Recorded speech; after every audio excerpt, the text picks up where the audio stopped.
golongan obat tersebut ya, atau golongan sampel tersebut. Nah, di sini dengan judul identifikasi golongan reaksi khusus dan reaksi kristal ya. Jadi setelah identifikasi ini ya berarti udah nih selesai gitu. Kita akan mendapatkan kesimpulan gitu ya, sampel yang kita peroleh itu adalah golongan apa dan sampelnya itu apa, seperti itu ya. Karena dengan menggunakan reaksi khusus ini biasanya reaksi yang memang spesifik untuk salah satu senyawa obat saja ya.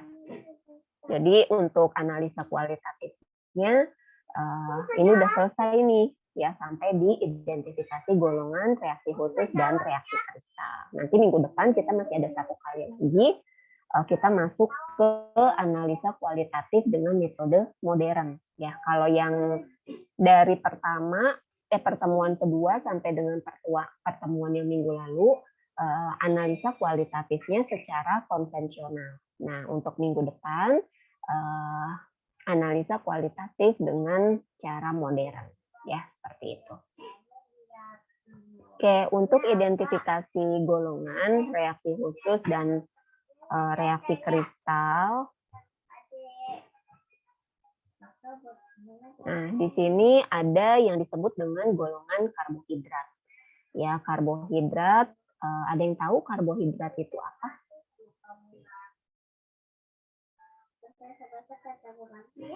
Ada yang tahu?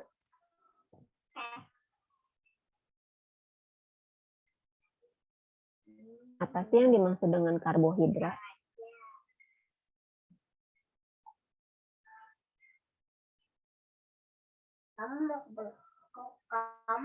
Senyawa kimia yang tersusun atas karbon, hidrogen, dan oksigen, Bu. Oke, senyawa yang tersusun atas unsur karbon, hidrogen, dan oksigen. Ya, betul. Jadi itu adalah karbohidrat atau karbohidrat itu adalah senyawa karbon yang mengandung sejumlah besar gugus hidroksil. Ya, memang karbohidrat ini kan termasuk senyawa yang mempunyai rantai panjang gitu ya, walaupun nanti ada beberapa yang memang dia rantainya nggak panjang gitu ya, rantai pendek. Nah, karena dia mempunyai unsur-unsur penyusunnya itu terdiri dari karbon, hidrogen, dan oksigen, maka dia mempunyai rumus empirisnya ini ya, CH2ON. Ya, ini, atau ada lagi satu lagi sebenarnya CnH2NO.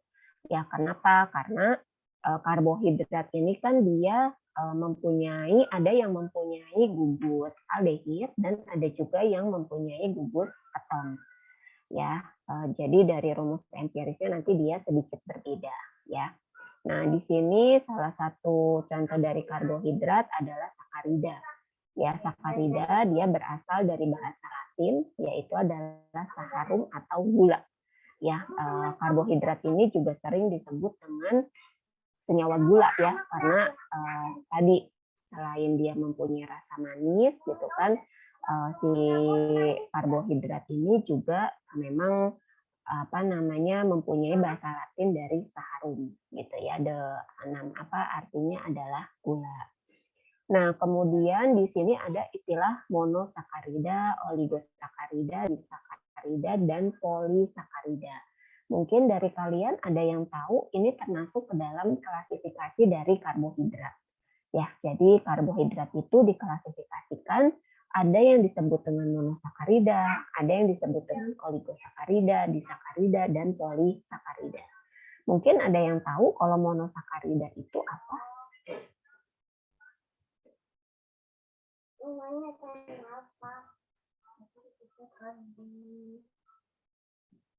Kenapa kamu bilang?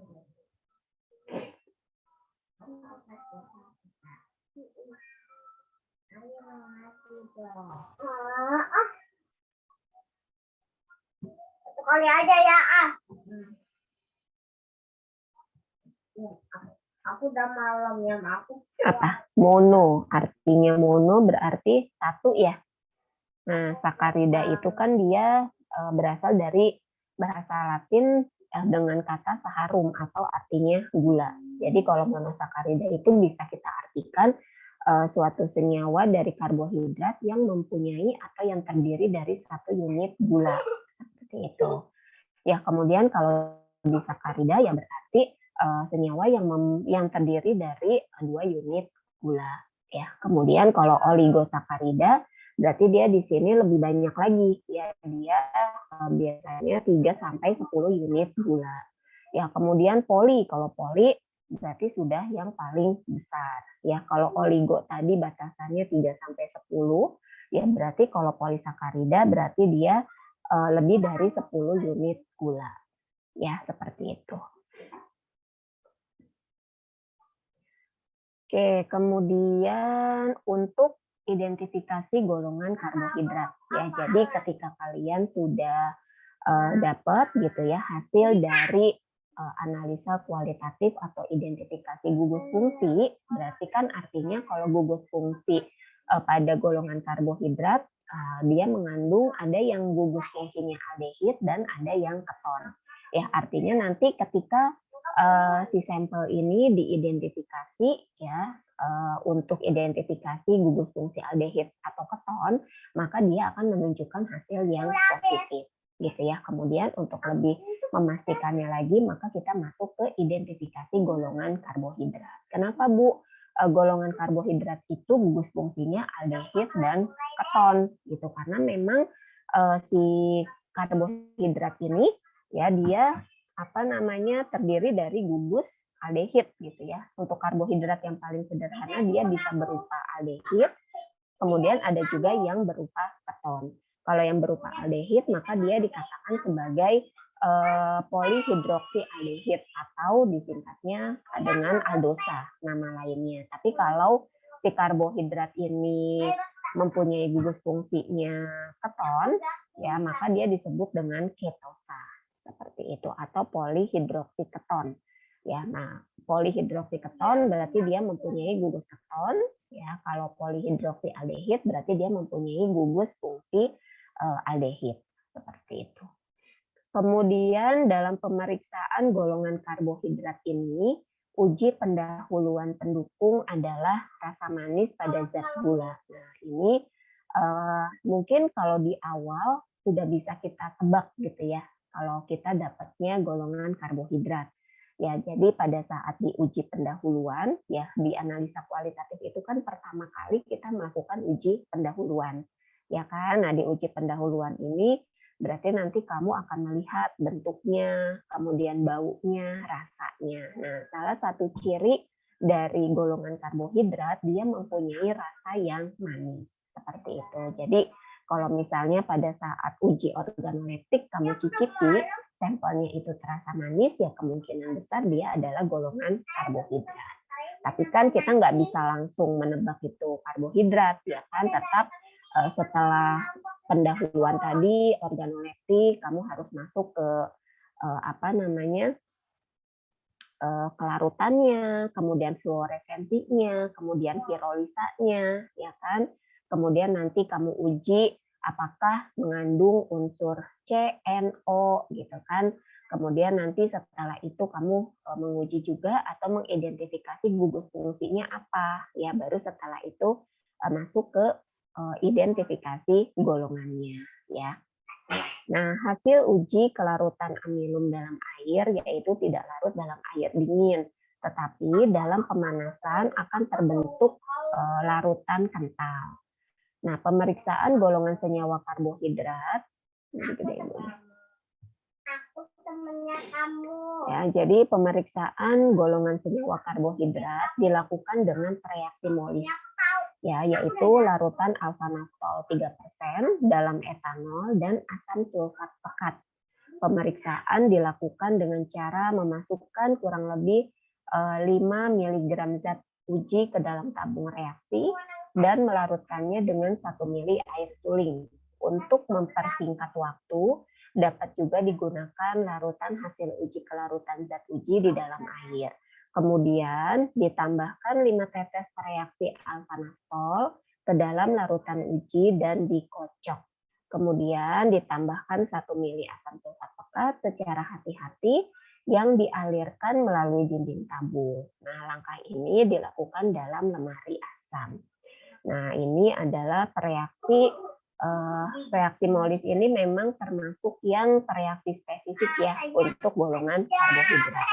Ya, jadi ketika ditambahkan reaksi molis dia memberikan hasil yang positif, maka kemungkinan besar sampel yang kalian identifikasi adalah golongan karbohidrat seperti itu.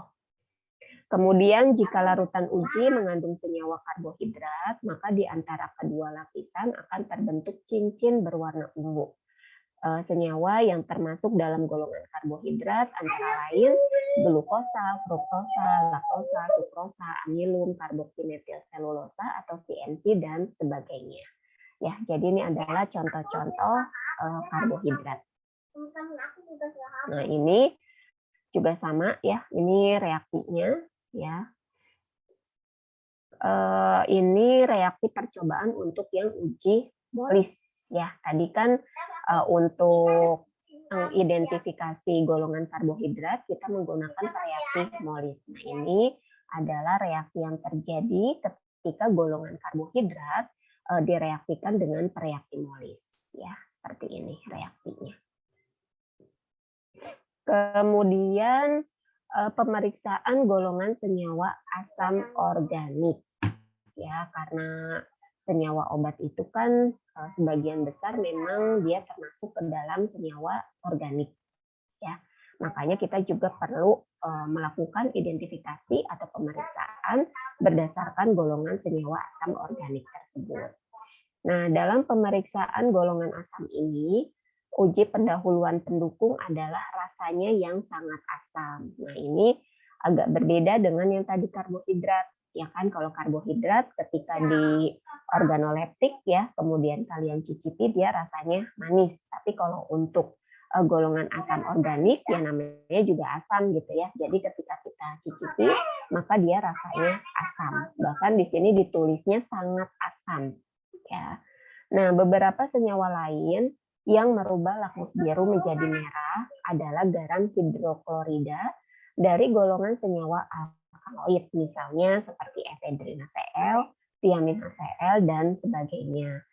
Uji pendahuluan garam hidroklorida dari golongan senyawa alkaloid ini memiliki rasa yang pahit dan tidak asam. Nah, berarti tidak semua golongan yang asam organik ini memiliki rasa yang asam, gitu ya. Terutama yang sudah disebutkan tadi untuk efedrin HCl atau senyawa yang memang dia mengandung garam, ya maka untuk organoleptik ketika dicicipi dia rasanya tidak asam, ya tapi pahit, ya dia lebih ke pahit rasanya. Kemudian pemeriksaan golongan senyawa asam organik dilakukan dengan menguji larutan zat dalam air menggunakan kertas lakmus biru. Larutan zat uji akan mengubah lakmus biru menjadi merah. Senyawa yang termasuk dalam golongan asam antara lain ada asam sitrat, asam benzoat, asam salisilat, asetosal, asam askorbat, dan sebagainya. Ya, jadi ini adalah contoh-contoh yang termasuk ke dalam golongan asam organik. Ya, ada asam sitrat, asam benzoat, asam salisilat, asetosal, asam askorbat, dan lain-lain. Nah, pengujian lain yang dapat digunakan terhadap golongan asam, khususnya asam-asam yang memiliki gugus karboksilat atau gugus COOH adalah dengan pembentukan ester. Nah, ini juga di materi kita minggu lalu ada ya, reaksi esterifikasi ya. Dari reaksi esterifikasi ini kalau dengan reaksi yang lain itu kan kita bisa melihat dari perubahan warna ya, perubahan warna yang terjadi pada larutan. Tapi kalau terbentuknya reaksi esterifikasi maka kita dapat mengamatinya itu dari aromanya atau dari baunya ya, itu disebut dengan esterifikasi. Nah, untuk golongan asam ini ya, selain yang tadi tuh dapat memerahkan lakmus biru gitu kan. Nah, untuk pengujiannya bisa dengan menggunakan reaksi esterifikasi. Nah, pengujian terhadap golongan asam melalui pembentukan senyawa ester dilakukan dengan mereaksikan larutan uji menggunakan alkohol, misalnya metanol atau etanol, dan katalisator asam sulfat pekat, disertai dengan pemanasan atau penggunaan kalor, maka akan terbentuk senyawa ester yang dapat diamati dengan mencium bau ester yang terbentuk secara spesifik. Ya, jadi ini untuk yang reaksi esterifikasi. Jadi nanti sampel kamu masukkan ke dalam beker tabung reaksi ya. Kemudian nanti kamu tambahkan alkohol ya, kemudian asam sulfat dipanasin. Ya, nah itu nanti akan tercium bau yang khas seperti itu. Nah, setelah tercium bau yang khas itu maka reaksi esterifikasinya terbentuk. Oke, nah ini ada tugas ya. Tugas untuk minggu ini kalian cari reaksi esterifikasi ya dari ketika asam asetat direaksikan dengan etanol. Maka reaksi yang terjadinya apa? Ya, kemudian asam salisilat dengan metanol, asam benzoat dengan etanol, dan asetosal dengan metanol. Nah, keempat tugas ini adalah reaksi yang terjadi ketika golongan karboksilat ya itu direaksikan dengan alkohol. Ya, kemudian nanti akan terbentuk reaksi esterifikasi. Oke. Kemudian setelah golongan asam organik ada lagi pemeriksaan golongan senyawa fenol. Ya, jadi untuk yang golongan senyawa fenol, masih ingat fenol kemarin kayak gimana?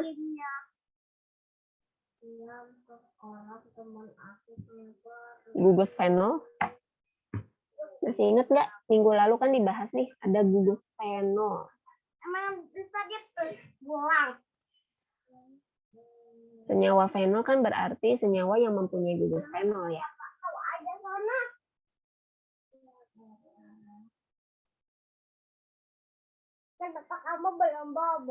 Apa?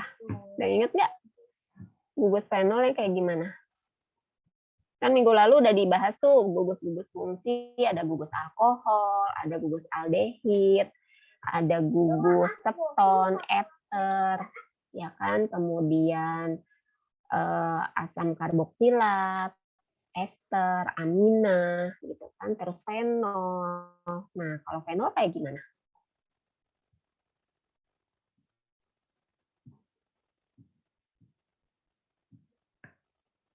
Kayak gimana, Flor? Ya, Bu. Kamu Flotita atau Florita sih? Florita, Bu. Oh, nama kamu di itunya Flotita. Apa Mbak Flor? Itu yang kayak sampel tambah FSL3 jadi ungu gitu, Bu. Ya, gugusnya kayak gimana? Gugus fungsi fenol. Gugus fenol.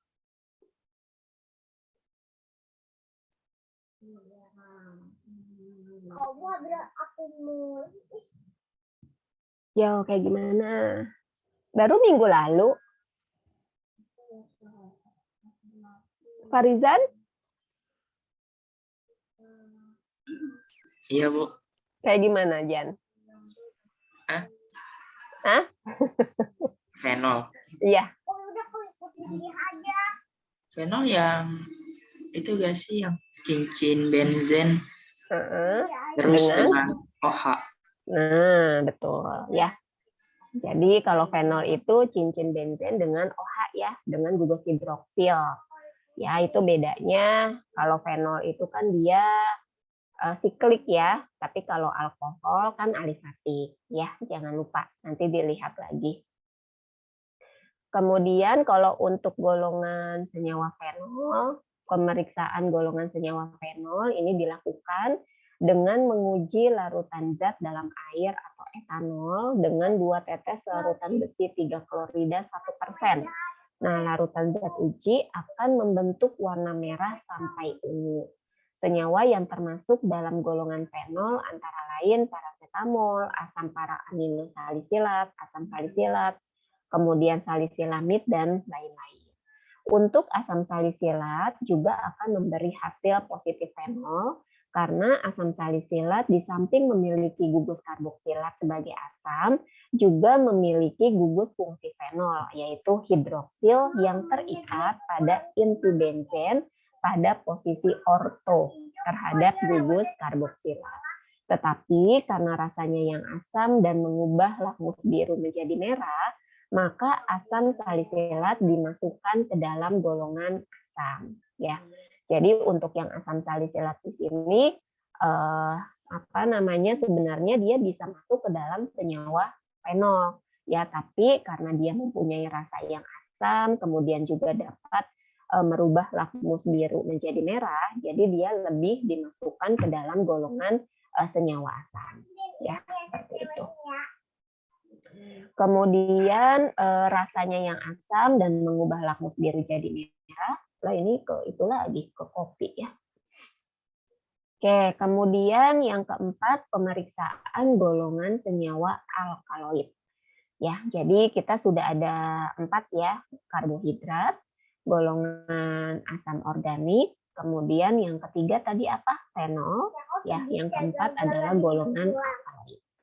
Nah, untuk pemeriksaan golongan senyawa alkaloid, pemeriksaannya itu dilakukan dengan menguji larutan zat dalam asam klorida encer dengan pereaksi Mayer.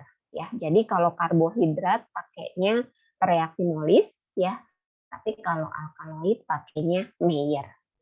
Sama-sama dari M, tapi ini dia biasanya kalau Mayer ini emang spesifik ya untuk senyawa alkaloid.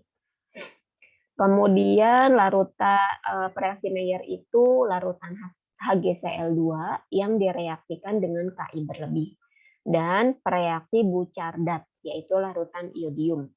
Kemudian larutan zat uji akan membentuk endapan kuning dengan pereaksi Mayer dan diperoleh endapan coklat dengan pereaksi Buchardat.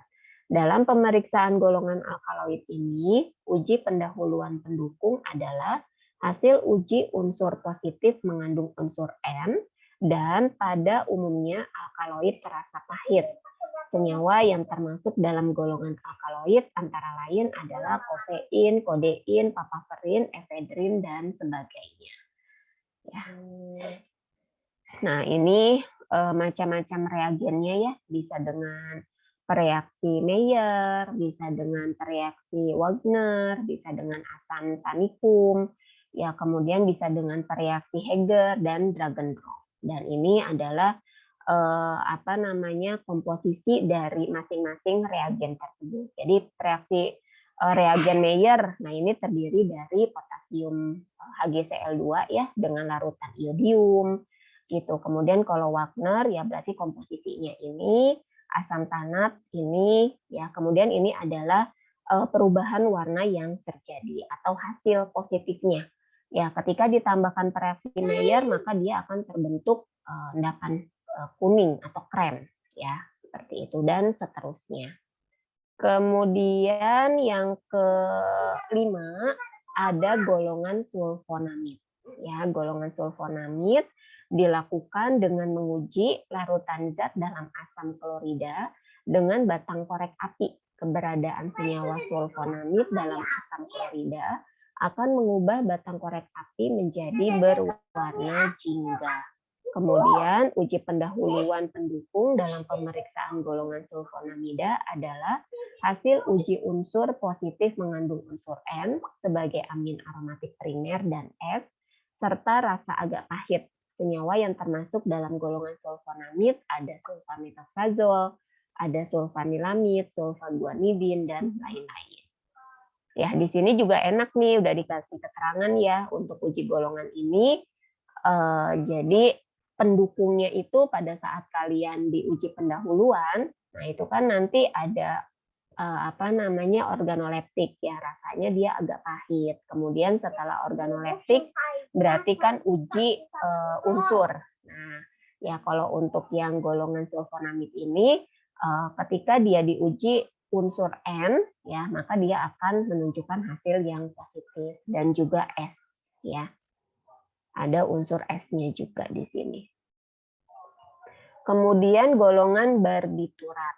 Nah, untuk golongan barbiturat, pemeriksaan senyawa barbiturat dilakukan dengan menguji larutan zat dalam etanol dengan reaksi Zwicker. Nah, reaksi Zwicker ini campuran Zwicker 1 yaitu kobalt nitrat 1% dalam etanol dan Zwicker 2 piridin 10% dalam etanol. Keberadaan senyawa barbiturat yang direaksikan dengan reaksi Zwicker akan mengubah larutan zat uji menjadi warna ungu. Kemudian dalam pemeriksaan golongan barbiturat ini, uji pendahuluan pendukung adalah hasil uji unsur positif mengandung unsur N, kelarutannya dalam air yaitu bentuk asam sangat sukar larut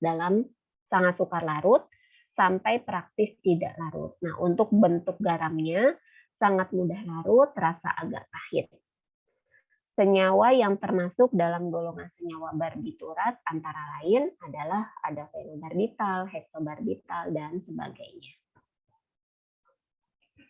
Oke, itu untuk yang uji golongan. Ya, jadi uji golongan ada 5 ya. Ada karbohidrat, kemudian ada asam organik, ya. Kemudian ada apa lagi? Yang ketiga? Fenol. Fenol. Yang keempat? Senyawa alkaloid. Alkaloid. Kelima baru? Sulfonamid. Iya, ya, sulfonamid. Nah, sekarang kita masuk ke reaksi khusus. Nah, kalau sudah berbicara reaksi khusus, biasanya ini sudah yang spesifik ya ke salah satu sampel ataupun tadi kan udah kalau uji golongan itu kan berarti masih ada beberapa ya, misalnya kayak sulfonamid nih yang masuk ke dalam golongan barbiturat. Oh, berarti ada 6 ya, 6 golongan ya. Iya, Ya, benar, terakhir barbiturat ya. Nah, untuk uji golongan, yang namanya golongan itu kan berarti nggak satu gitu ya isi dari golongan itu. Seperti misalnya golongan barbiturat. Nah, golongan barbiturat ini ada fenobarbital, ada heksobarbital gitu kan, dan yang lainnya. Artinya kalau pada saat kamu identifikasi golongan, kemudian mendapatkan positif di golongan barbiturat, berarti kemungkinan sampel yang kamu dapat itu ya antara golongan barbiturat gitu kan, misalnya ya kemungkinan fenobarbital atau kemungkinan heksobarbital atau mungkin alobarbital dan yang lainnya seperti itu. Nah, kalau sudah dapat golongannya golongan apa, kemudian dilanjutkan dengan reaksi khusus. Nah, reaksi khusus itu berarti dia spesifik ya untuk masing-masing sampelnya. Misalnya nanti ada reaksi yang khusus untuk fenobarbital. Nah, fenobarbital ini nanti ditambahkan apa yang menunjukkan hasil yang berbeda dibandingkan dengan golongan barbiturat yang lainnya. Seperti itu ya. Jadi reaksi khusus ini dilakukan setelah kamu mendapatkan golongannya itu golongan apa ya. Nah, untuk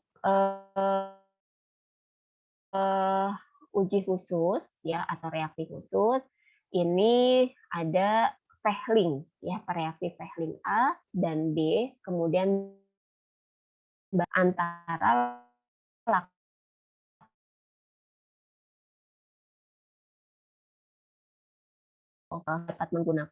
kita dapat menggunakan reaksi ini untuk membedakan laktosa dan glukosa. Kalau glukosa ditambahkan dengan reaksi Barfoot maka dia positif, Loew juga positif.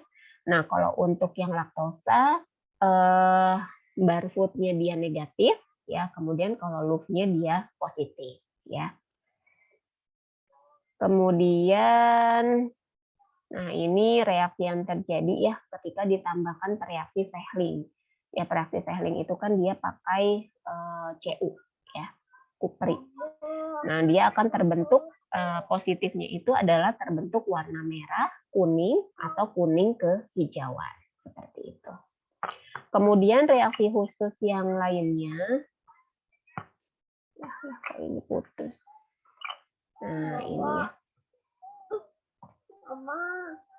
Ada vanillin test ya. Vanillin test ini berarti untuk membedakan antara vanillin test. Oh, ini untuk sulfamerazin dan sulfamethatin ya. Jadi vanillin test ini sampel kita tambahkan dengan asam sulfat, kemudian kita tambahkan kristal vanilin, kemudian kalian panaskan, maka akan terbentuk warna merah.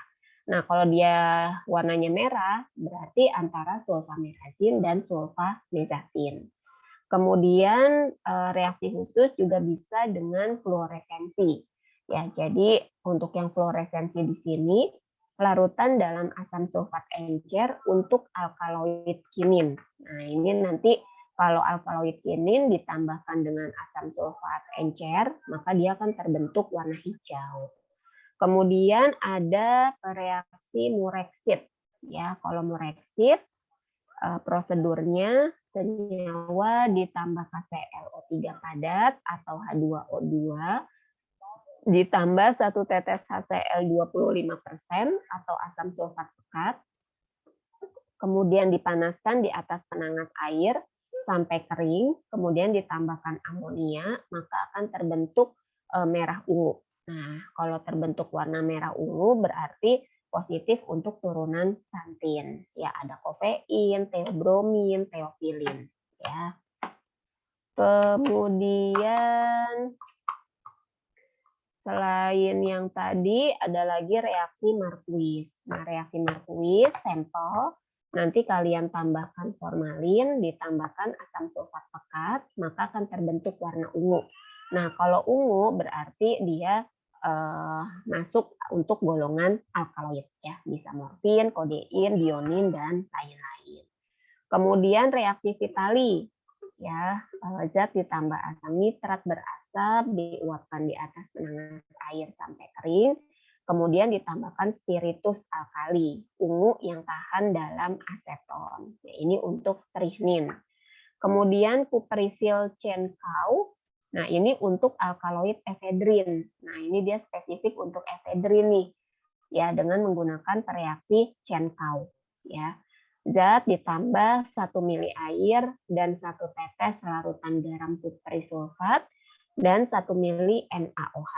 Kemudian kalian kocok dengan ether, maka ether akan menjadi warna merah ungu. Nah, kalau merah ungu dengan menggunakan reaksi chenkau berarti dia positif untuk efedrin. Ya. Nah, ini ada tabel warna yang timbul biru ungu. Nah, kemungkinan dia senyawanya adalah atropin atau skopolamin gitu ya. N-butil bromid. Nah, kalau terbentuk warna merah darah berarti dia positif asam mefenamin. Kemudian kalau merah coklat antazolin, trimetoprim. Kemudian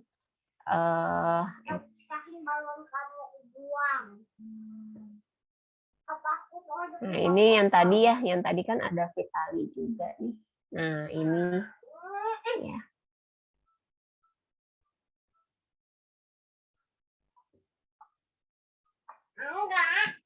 Ya, jadi ketika sampel ditambahkan dengan reaksi Vitali-Morin, nah ini akan timbul ada beberapa hasil gitu ya. Kalau dia timbulnya itu warna biru ungu, maka kemungkinan antara atropin, skopolamin dan skopolamin N-butil bromida.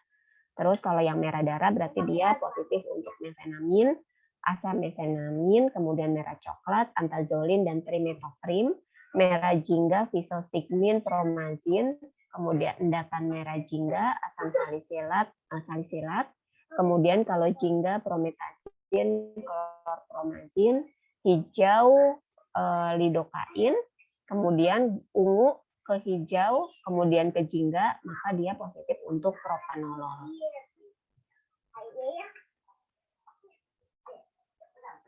Kemudian yang 9, reaksi besi 3 klorida. Nah, zat dilarutkan dalam 1 mili air, kemudian dinetralkan dengan natrium hidrogen karbonat atau HCl. lalu direaksikan dengan 2 tetes larutan FeCl3 1%, dibuat baru ya, dibuat segar ini artinya dibuat baru. Nah, ini hasil beberapa warna yang timbul ketika ditambahkan dengan reaksi FeCl3. Ya, jadi sampel ditambah FeCl3, kalau dia warnanya itu ungu, ya maka dia kemungkinan antara asam asetilsalisilat dan nipagin. Ya. Kemudian kalau merah sampai ungu, asam hidroksi aromatik, fenol, pirazolon, atau fenotiazin.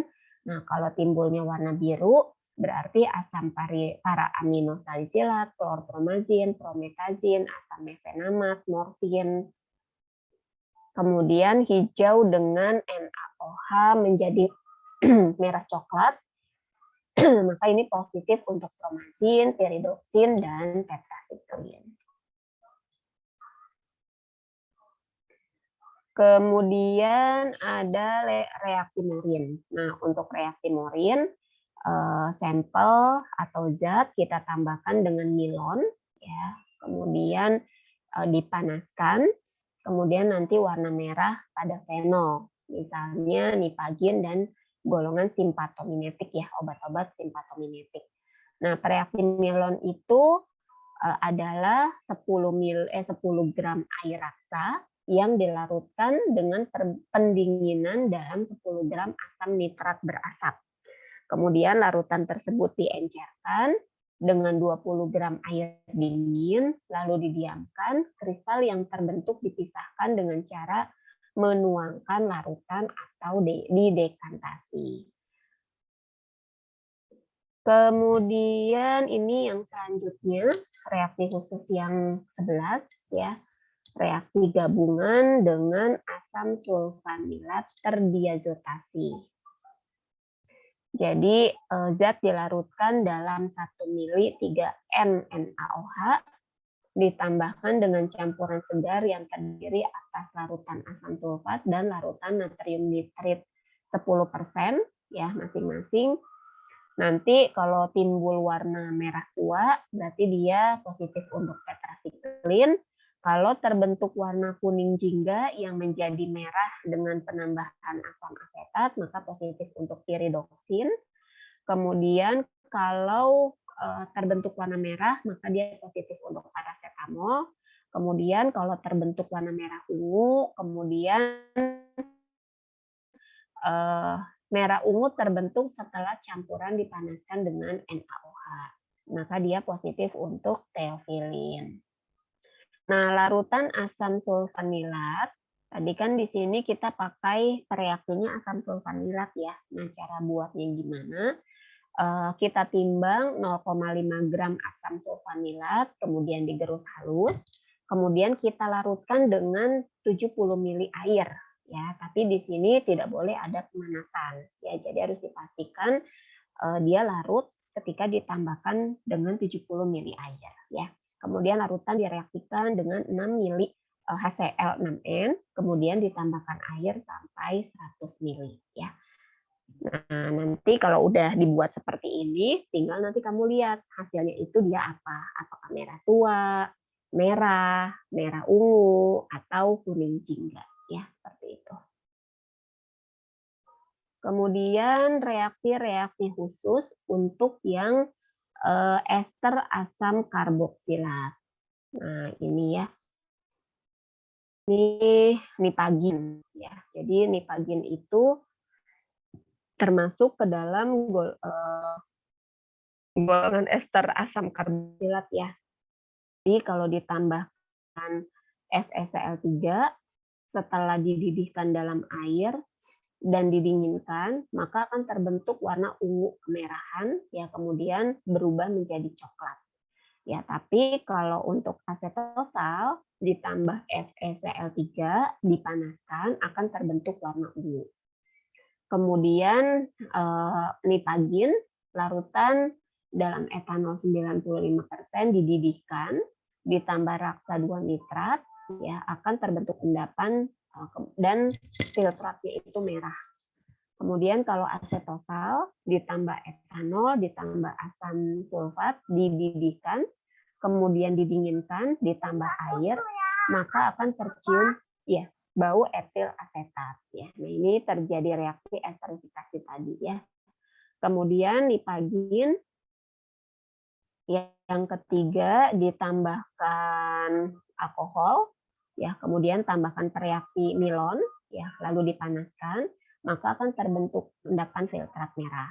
Kalau asetosal ditambah metanol tambah asam sulfat, maka akan terbentuk metil salisilat. Ini juga bau ya, esterifikasi nih, tercium bau metil salisilat. Metil salisilat itu baunya kayak ini ya, minyak gosok untuk nenek-nenek, kayak bau ganda pura gitu. Ya bukan nenek-nenek aja sih yang suka pakai minyak gosok kan. Flor juga kalau lagi pegel-pegel diurut pakai minyak ya Flor ya.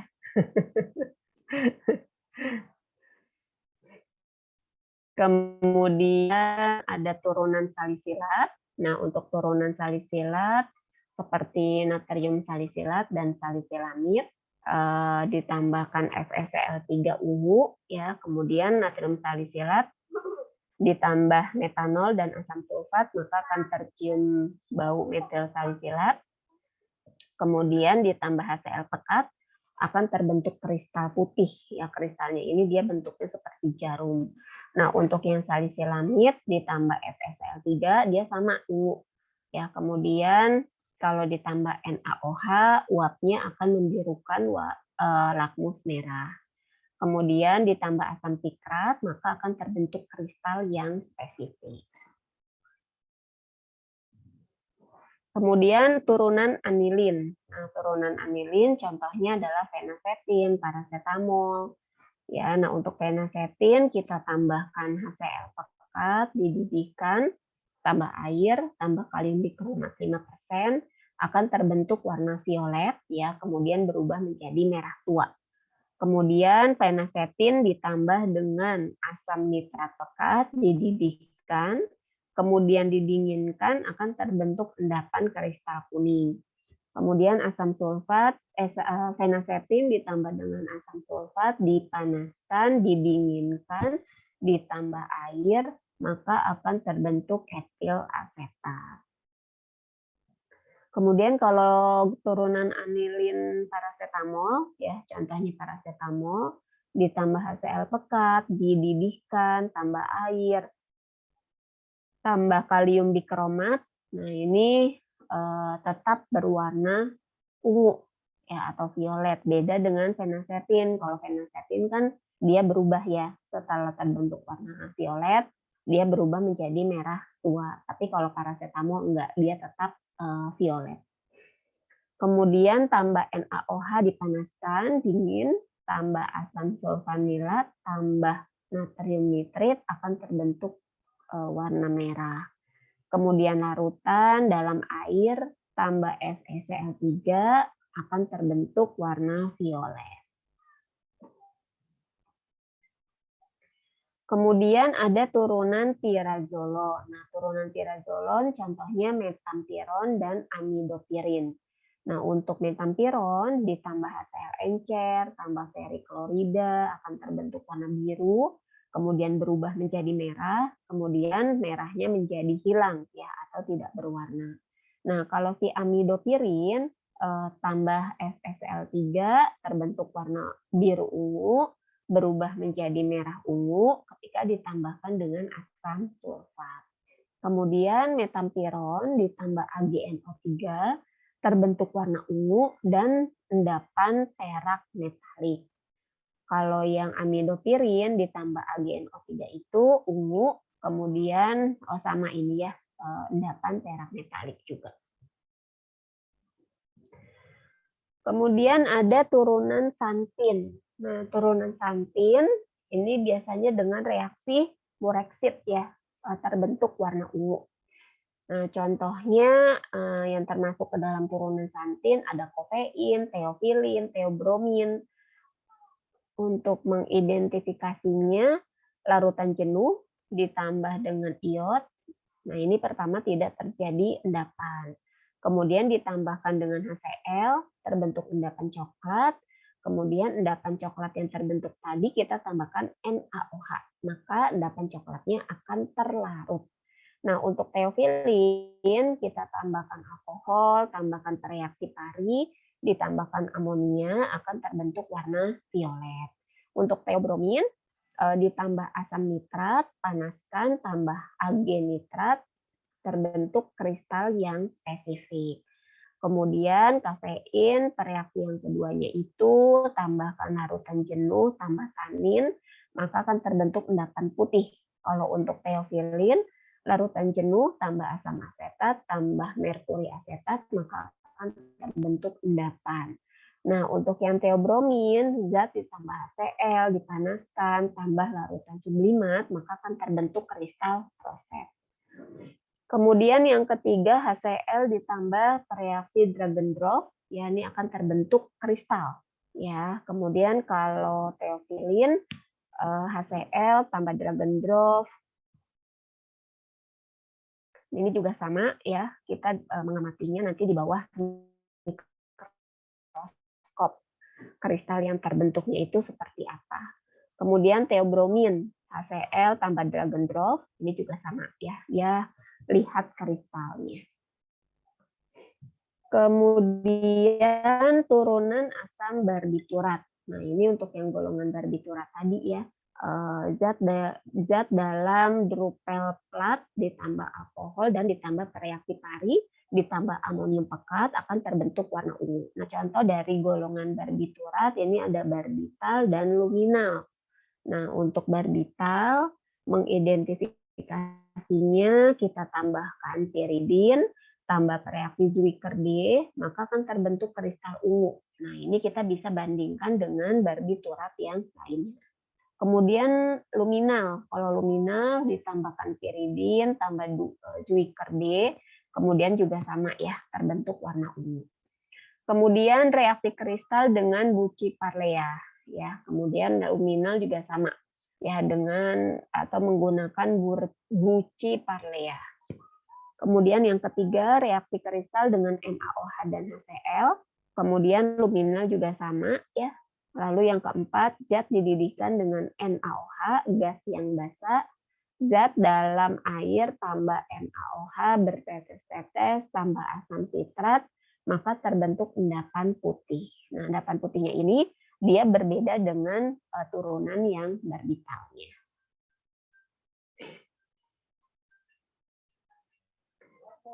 Kemudian alkaloid opium. Nah, alkaloid opium di sini ada papaverin, kodein, morfin, ya. Nah, papaverin kita bisa menggunakan reaksi Marquis ungu, kodein juga sama terbentuk warna ungu, tapi untuk yang morfin terbentuk warna ungunya dia cepat, ya. Berarti tetesin Marquis langsung tuh warna ungu. Nah, warna ungunya itu timbulnya cepat. Tapi kalau untuk papaverin dan kodein ini biasanya tidak secepat dibandingkan dengan yang morfin. Kemudian zat ditambah asam sulfat tambah SSL3 terbentuk warna violet. Setelah terbentuk warna violet kita tambahkan asam nitrat maka akan terbentuk warna merah. Kodein juga sama ya. Cuma bedanya kalau kodein tambah asam sulfat sama feriklorida, dia terbentuknya warna ungu. Ya, kalau papaverin kan warnanya merah. Morfin beda lagi, ya dia langsung nih zat tambah FSL3, tapi dia tidak pakai asam sulfat, ya, dan tidak juga pakai asam nitrat. Jadi langsung nunggu hasilnya dia apa warnanya. Kemudian zat tambah hasil encer, tambah kalium ferricyanida atau terbentuk endapan kuning jeruk. Kemudian zat dalam asam sulfat encer, tambah kalium ferricyanida dan FeCl3, maka akan terbentuk warna kuning kehijauan. Kemudian untuk yang morfin, zat ditambah asam sulfat pekat, dipanaskan, didinginkan, tambah asam nitrat, kemudian akan terbentuk warna merah darah. Selanjutnya ada juga senyawa lokal anestesi atau yang masuk ke dalam senyawa ester. Masih ingat kemarin ester itu yang gimana?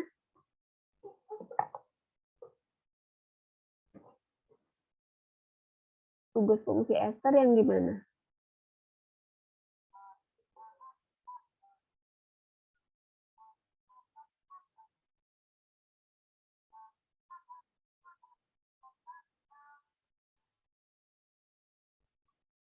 Ada yang tahu? Tugas fungsi ester, dia mirip dengan apa?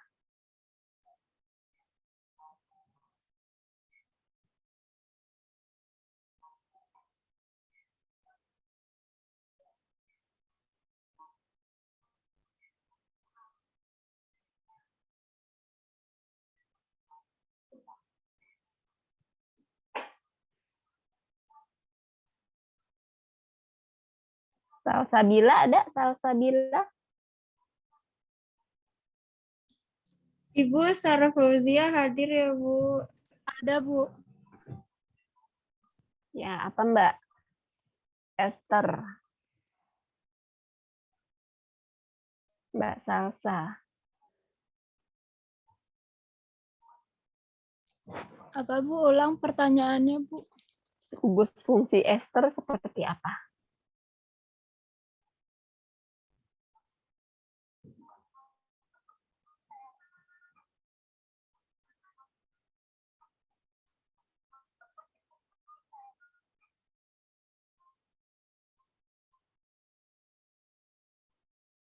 Mau bikin susu ya?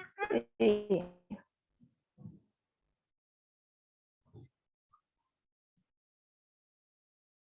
Belum vaksin ah. Mana belumnya? Bapak. Tahu ada yang tahu? Ini Bu, R garis C00 garis R bukan Bu? RCOOR. Ya. Ya, bedanya sama asam karboksilat apa?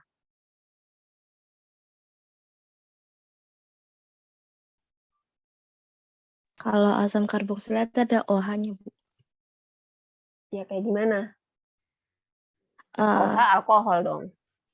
bukan, Bu. Ada, R, min C, rangkap 2O, rangkap 1 OH. Oke, jadi bedanya itu di belakangnya ya. Kalau asam karboksilat itu kan COOH. Ya, tapi kalau ester H-nya itu hilang. Ya, jadi COOR. Bedanya di kalau ini kan R.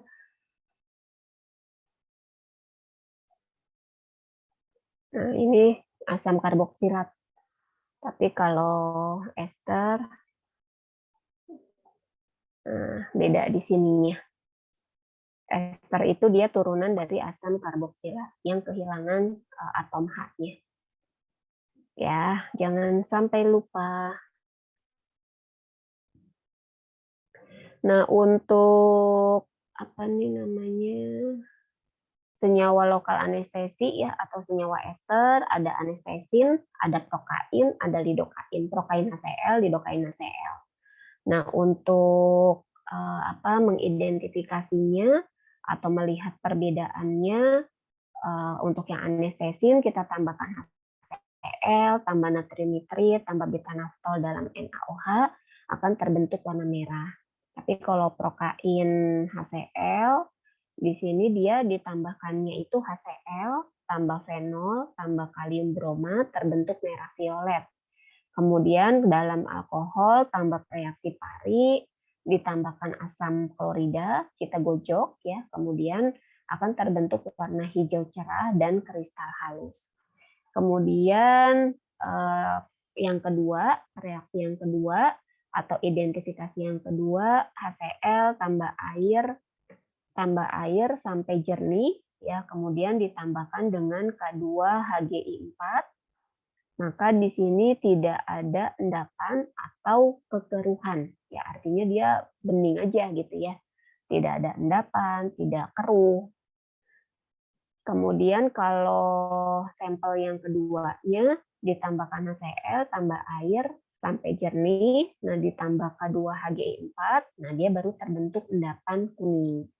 Kemudian kalau sampel yang ketiganya ini ditambah ditetesin DABHCl dalam drupel plate, amati warna, hasil akan negatif. Bila dihidrolisa dengan asam, maka bila dihidrolisa dengan asam, hasil akan positif. Ya, berarti dia akan terbentuk warnanya itu ketika ditambahkan dengan asam.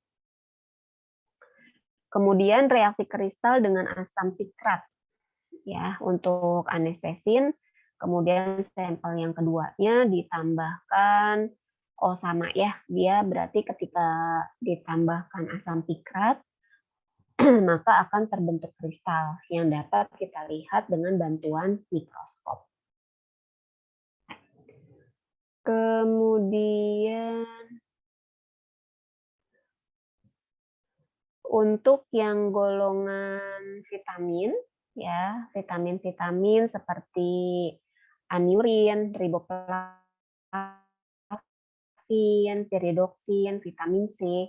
Nah, ini untuk aniurin kita larutkan tambah alkohol digojok uap sampai memisah. Lapisan amil alkohol akan berfluoresensi biru terang. Dalam asam akan hilang.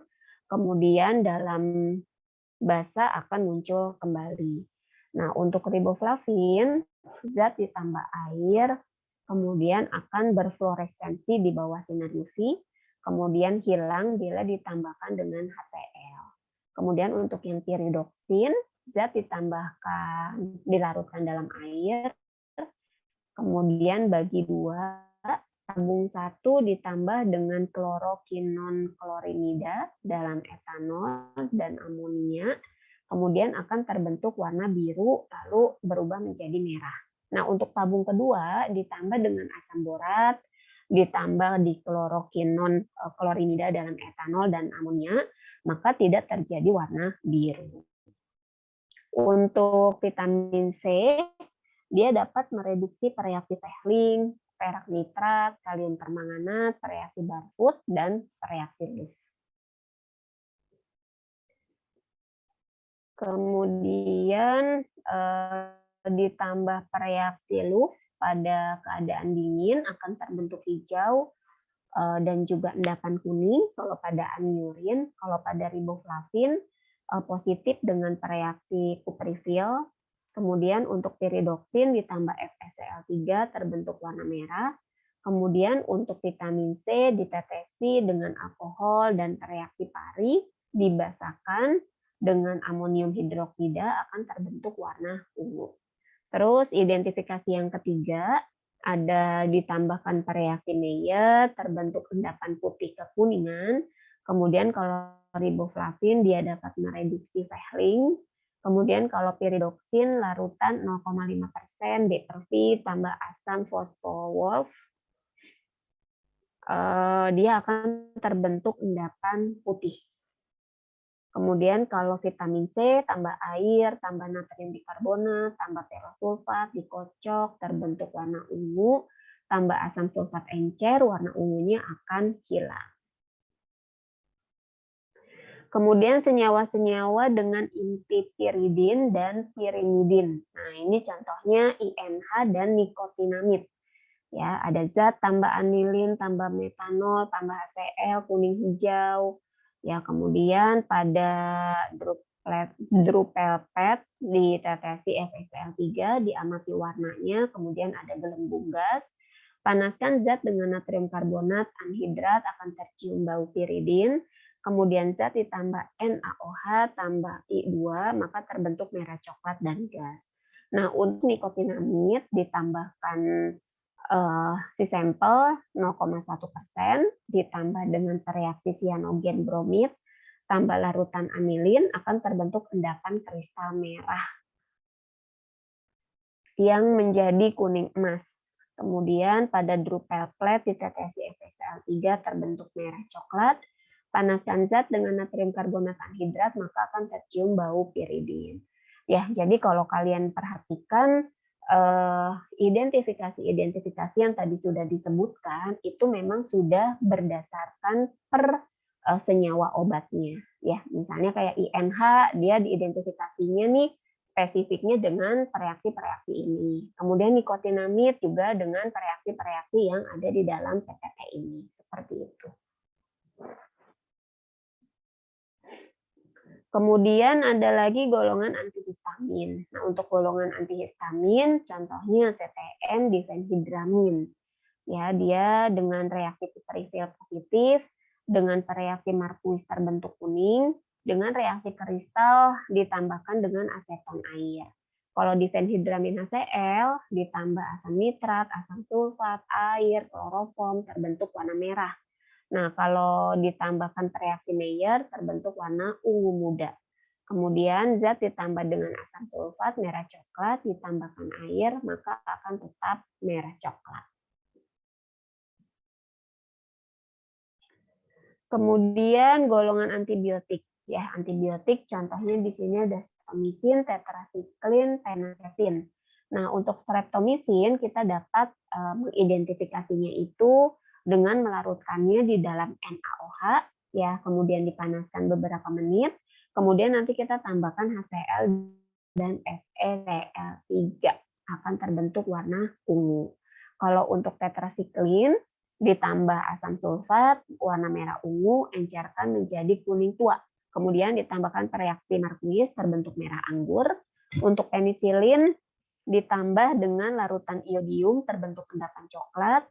Reaksi Mayer endapan putih, zat ditambah NaOH, encer biarkan 1 menit dibagi menjadi 2. Ya, yang satu nanti ditambahkan ether, kocok, ambil lapisan ethernya, masukkan tabung lain, uapkan sampai kering, tambah asam asetat glasial, tambah kalium dikromat akan terbentuk endapan kuning keemasan. Dan bagian lain ditambahkan dengan hidroksilamin HCl tambah FeCl3 maka akan terbentuk warna ungu. Kristal obat. Ini bukan udah reaksi kristal ya. Oke, tadi reaksi khusus ya. Nah, ini ada istilah yang disebut dengan kristal obat. Ya, jadi penentuan jenis zat ini dilakukan secara konvensional menggunakan reaksi-reaksi tertentu dan pengamatan bentuk kristal yang diperiksa menggunakan mikroskop. Zat aktif obat dalam bentuk padatan dapat digolongkan menjadi 2, yaitu ada padatan kristalin dan padatan amorf. Ya. Untuk padatan kristal bisa berbentuk polimorf, sulfat, atau hidrat. Banyak yang disimpan dalam bentuk kristalnya supaya lebih stabil dan tahan lama selama proses penyimpanan. Untuk yang amorf, dia kurang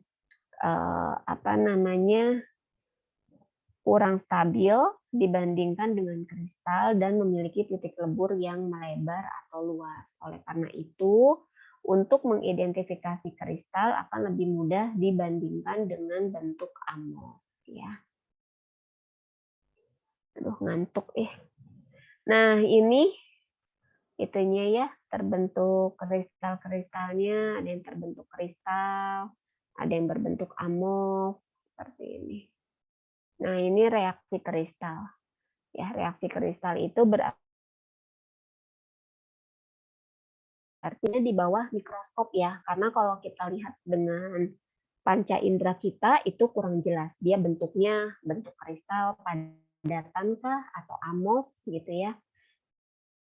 Nah, untuk reaksi kristal contohnya pada atorvastatin. Jadi si kalsium atorvastatin ini merupakan salah satu obat anti kolesterol yang memiliki bentuk kristal yang banyak dan dengan kelarutan yang kurang baik. Dengan bioavailabilitas yang hanya mendekati 14%, penemuan saat ini mengatakan bahwa bentuk kristal atorvastatin kalsium memiliki polimerfisme bentuk hidrat dan anhidrat. Hingga saat ini telah dilaporkan terdapat 56 bentuk polimorfisme atorvastatin dengan 10 bentuk polimorf yang dipatenkan.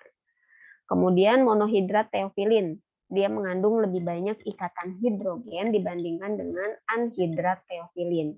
Sehingga monohidrat teofilin lebih kuat secara mekanik daripada teofilin anhidrat.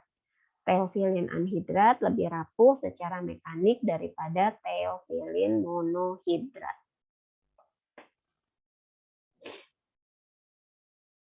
Nah, ini contoh dari reaksi kristal tadi ya. Jadi kalau kita amati di bawah mikroskop, nah nanti kita akan melihat tuh bentuk kristalnya dia seperti apa. Kristal juga kan macam-macam ya, ada yang berbentuknya seperti jarum, ya ada yang kayak pecahan-pecahan kaca seperti itu ya. Nanti itu bisa kita amati. Nah, ini gambar yang A itu contoh kristal dari vitamin B1. Kemudian yang B dan C itu bentuk kristal dari vitamin B6. Ya, kemudian D, E, dan F itu untuk kristal vitamin C. Ya, jadi dia bentuknya seperti ini. Kalau lihat yang C, E sama F kayak ini ya, kayak jamur, tapi bukan jamur dia, kristal. Nah, ini untuk yang bentuk amorf. Tadi kan ada amorf.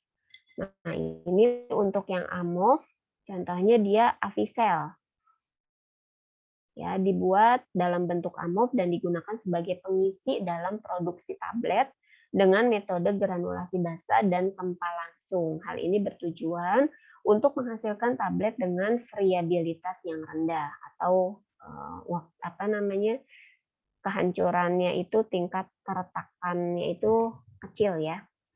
Memiliki kekerasan tablet yang baik, kompaktibilitas massa tablet yang baik, memiliki sifat alir yang baik, dapat memperbaiki sifat alir granul, menambah kekerasan tablet, memperlambat waktu hancur, dan meningkatkan keterkempaan. Selain itu, avisel digunakan sebagai bahan penghancur tablet karena avisel memiliki ikatan hidrogen yang akan segera lepas oleh adanya air. Nah, contoh lain dari aplikasi amorf pada bidang farmasi adalah insulin. Ya, jadi selain avisel yang bentuk kristalnya ini amorf, itu adalah insulin. Ya.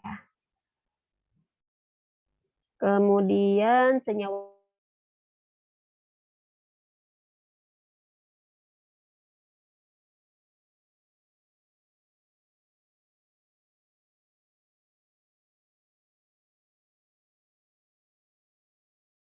kristal obat dapat untuk mengidentifikasinya aseton air. Artinya aseton air ini 5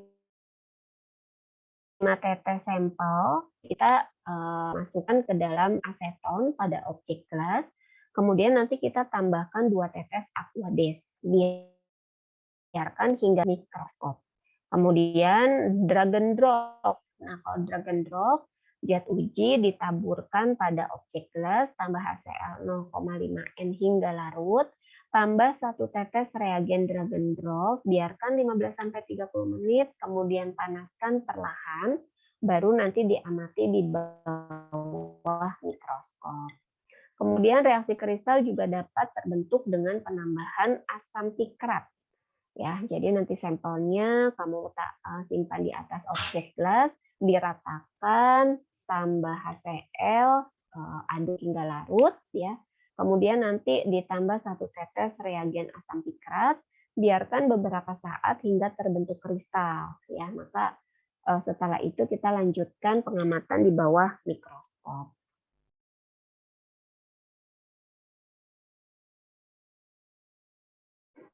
Nah, ini contoh dari bentuk-bentuk kristal, ya. Nah, efedrin HCl, hasil pengamatannya dia seperti ini. Ya, bentuknya kristal berbentuk bulat dengan lingkaran di bagian tengahnya. Ya, kemudian kalau papaverin HCl, kristal berbentuk batang. Nah, ini jadi dia diibaratkan menyerupai seperti serat kayu, ya. Terus kalau piridoksin, HCl, kristal berbentuk jarum, ada yang panjang dan ada yang pendek. Ya, kalau dilihat aja walaupun sama-sama berbentuk jarum ya kurang lebih, tapi kalau ini dia lebih ini ya, apa namanya, enggak begitu kelihatan jarumnya, makanya kalau untuk papaverin dia menyerupai seperti serat kayu, beda sama piridoksin. Kalau piridoksin kan dia ada ujung-ujungnya nih runcing. Ya, kemudian juga dia terdiri dari jarum yang panjang dan yang pendek. Seperti itu. Oke, selesai. Alhamdulillah. Ada yang mau ditanyakan? Silahkan.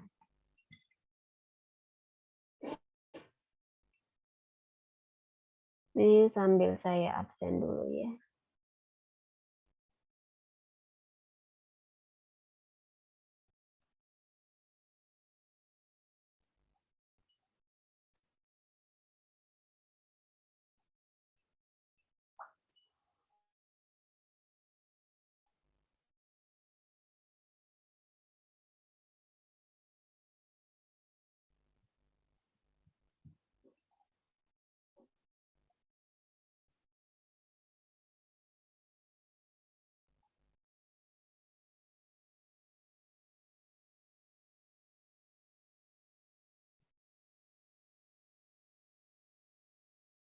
Kemarin kenapa absennya kosong ya?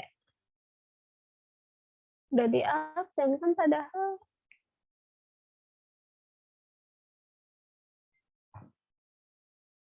Oh, ini hari apa ya? Enggak kan? Kalian nggak libur kan ya waktu itu? Pernah Sarah sekali. Permata? Oh iya, kalau itu kan izin ya. Hadir, Bu. Kan? Sarah Fauzia? Ya, Bu. Sylvia Yuni? Hadir, Bu. Anissa Rahma? Hadir, Bu. Gita Amelia? Hadir, Bu. Yusnia? Hadir, Bu. Roida Hotmauli? Hadir, Bu.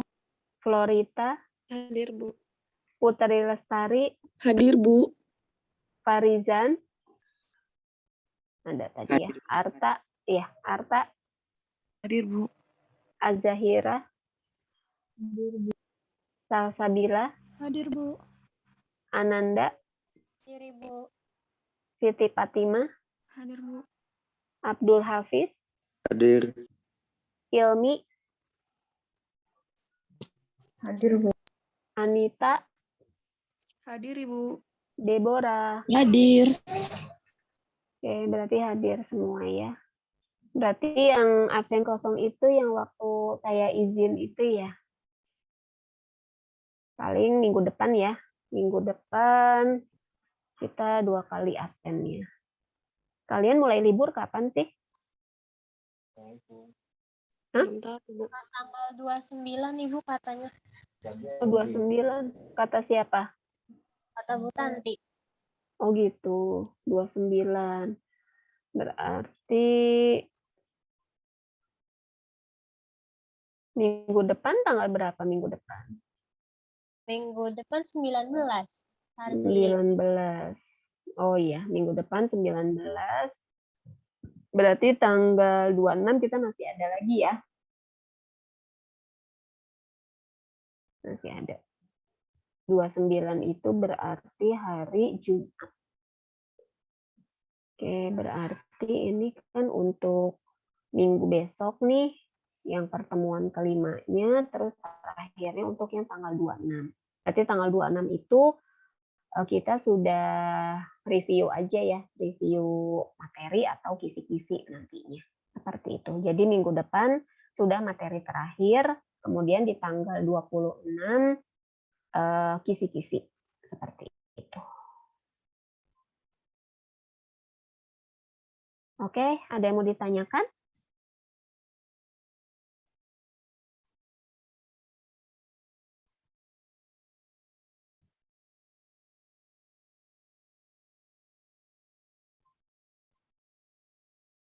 Tidak ada. Kalau nggak ada, berarti saya akhiri dulu ya pertemuan hari ini. Terima kasih banyak. Assalamualaikum warahmatullahi wabarakatuh. Waalaikumsalam. Terima kasih, Bu. Sama-sama.